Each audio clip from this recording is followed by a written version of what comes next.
English बोलना और लिखना कैसे सीखें। क्या आप भी इंग्लिश बोलना और लिखना सीखना चाहते हैं? अगर हाँ, तो ये वीडियो आपके बहुत काम का है, क्योंकि इस वीडियो में आपको एक ऐसा तरीका बताऊंगा जिससे आप इंग्लिश बोलना और लिखना आसानी से सीख जाएंगे। तो चलिए इस वीडियो को शुरू करते हैं और देखते हैं हम इंग्लिश बोलना और लिखना कैसे सीख सकते हैं। देखिए, जैसा कि आप जानते ही हैं कि इंग्लिश सीखना हमारे लिए कितना जरूरी है।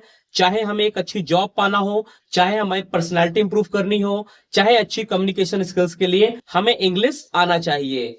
देखिए, इंग्लिश बोलना और लिखना ये दो अलग चीजें हैं। जी हाँ, इंग्लिश बोलना और इंग्लिश लिखना ये दोनों अलग अलग चीजें हैं। लेकिन मैं आपको ना एक सिंपल सा तरीका बताऊंगा जिससे आपको इंग्लिश बोलना भी आ जाएगा और इंग्लिश लिखना भी आ जाएगा।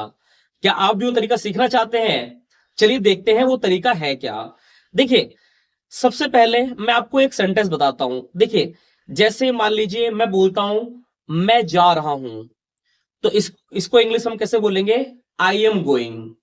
ठीक है। देखिए, इंग्लिश में क्या होता है ना, चाहे हम इंग्लिश बोले या लिखे, हम एक सेंटेंस का यूज करते हैं। जी हाँ, किसका यूज करते हैं? एक सेंटेंस का यूज करते हैं। जैसे मान लीजिए मैंने अभी बोला मैं जा रहा हूं, इसको हम बोलेंगे इंग्लिश में आई एम गोइंग। तो जो मैंने ये सेंटेंस बनाया आई एम गोइंग, ये एक फॉर्मूले से बना है, या फिर अगर हम सिंपल बोले तो एक स्ट्रक्चर से बना है। तो मेरा कहने का सिंपल सा मतलब ये है कि इंग्लिश चाहे हमें बोलना सीखना हो, चाहे हमें लिखना सीखना हो, हमें इंग्लिश सेंटेंस बनाना आना चाहिए। क्या आना चाहिए? इंग्लिश सेंटेंस बनाना आना चाहिए। और इंग्लिश सेंटेंस बनाने के लिए ना हमें स्ट्रक्चर को जानना जरूरी है। देखिए, जैसे मैंने आपको एक सेंटेंस जो बताया है आई एम गोइंग, टेंस में इसे प्रेजेंट कंटिन्यूअस टेंस बोलते हैं, लेकिन हमारे स्ट्रक्चर में इसे हम इजएमआर स्ट्रक्चर बोलते हैं। तो मेरा सिंपल सा कहने का मतलब यही है कि हमें स्ट्रक्चर सीखने होंगे। देखिए, जितने भी सेंटेंसेस होते हैं ना, वो किसी न किसी स्ट्रक्चर से बने होते हैं।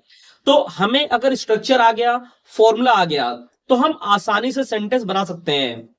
और अगर हम सेंटेंस बना लेंगे तो हमें उस सेंटेंस को बोलना है तो हम सेंटेंस को बोल भी लेंगे, और उस सेंटेंस को हमें लिखना है तो हम सेंटेंस को लिख भी लेंगे। तो कुल मिला के बात यही है कि अगर हमें सेंटेंस बनाना आ जाएगा तो हम इंग्लिश बोलना भी सीख सकते हैं और इंग्लिश लिखना भी सीख सकते हैं। तो सेंटेंस बनाने के लिए हमें स्ट्रक्चर आना जरूरी है, सेंटेंस बनाने का फॉर्मूला आना जरूरी है। वैसे हमारे यूट्यूब चैनल पे भी आपको कई सारे स्ट्रक्चर्स मिल जाएंगे। दूसरी चीज, आपको थोड़ा बहुत ग्रामर भी आनी चाहिए।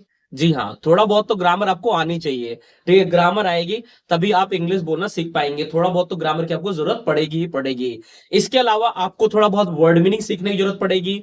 तो बेसिकली अगर आपको सेंटेंस बनाना आ जाएगा, ठीक है, आप थोड़ा ग्रामर को समझ जाएंगे, वर्ड मीनिंग को यूज कर पाएंगे, तो आपकी बात बन जाएगी। आपको इंग्लिश बोलना और लिखना दोनों आ जाएगा। देखिए, अब मैं आपको एक टिप दे देता हूं। देखिए, अगर आपको इंग्लिश बोलना सीखना है तो आपको मान लीजिए सेंटेंस बनाना आ गया, तो आप सेंटेंस को बार बार बोलिए। क्या करेंगे? आप सेंटेंस को बार बार बोलेंगे। जब आप सेंटेंस को बार बार बोलेंगे तो आपकी प्रैक्टिस होगी और आपको इंग्लिश बोलना आ जाएगा। इसी तरह से जब आपको सेंटेंस बनाना आ गया, आप सेंटेंस से इंग्लिश लिखने की प्रैक्टिस कीजिए, आपको लिखना भी आ जाएगा। तो सिर्फ सेंटेंस बनाना सीखना है, ठीक है, और हमें इंग्लिश बोलना और लिखना दोनों आ जाएगा। तो स्टूडेंट्स, ये है वो एक सिंपल सा तरीका जिससे आप आसानी से इंग्लिश बोलना और लिखना सीख सकते हैं। आप बताइए, इंग्लिश बोलना और लिखना आसान है ना? ठीक है, कमेंट में लिखिए कि इंग्लिश बोलना आसान है और इंग्लिश लिखना आसान है। ठीक है, तो इस तरह से आप इंग्लिश बोलना और लिखना सीख सकते हैं। वीडियो को लाइक कर देना और इंग्लिश सीखना चाहते हैं तो चैनल को जरूर सब्सक्राइब कर देना। धन्यवाद।